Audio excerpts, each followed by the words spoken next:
বুঝছে ওরা। যাক, সকাল সকাল তুই একটা ভালো কাজ করছস, যার লেগে আই ফাক ইউ। স্যার এইটা কি কইলেন আপনি?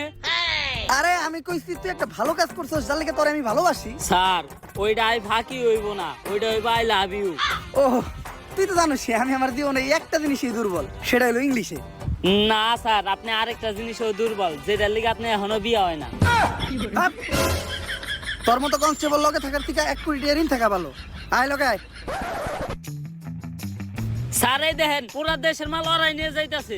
স্যার কিছু লেনা দেনা করে কেসটা ক্লোজ করুন যায় না? এই, তুই কারে ঘুষের কথা কইতাছস? আমার সিলেবাসে ঘুষের কোনো চ্যাপ্টার নাই।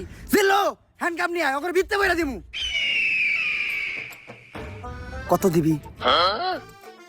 তাড়াতাড়ি দেখ না কে। স্যার পুরা 5 আছে। তাড়াতাড়ি এদিকে যা। জিল্লু আর আগে যা, নাহলে ওরও ভাগ দেওয়া লাগবো। স্যার ওরা কোনে গেল? আরে জিল্লু, তুই যেটা নিরীহ পোলারে ধরে রাখছিলি, অগো কাছে ওটি গাঁদা না, ওটি ধন্যবাদ ছিল। ওর মাই ডাইল বহাইছে, ডাইলে বাগার দিব ধন্যবাদ দিয়া। ফোনে কথা কইলাম, কইলে তাড়াতাড়ি ছেড়ে দিতে, তাই ছেড়ে দিছি।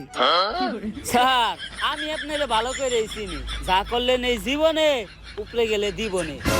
আর স্যার আমাকে এমপি সাহেবের পোলারে হারকিউলিস মাইরা ফালাইছে, তাই ওই হারকিউলিস রে খুঁজে বাইর করার দায়িত্ব এমপি সাহেব আপনারে দিছে। তাইলে আর কি ল, সব ক্রিমিনাল করে খাওয়া মুজেলের ভাত। অগ শহরে ইন্টিনিত আছে ইন্সপেক্টর বরবাদ।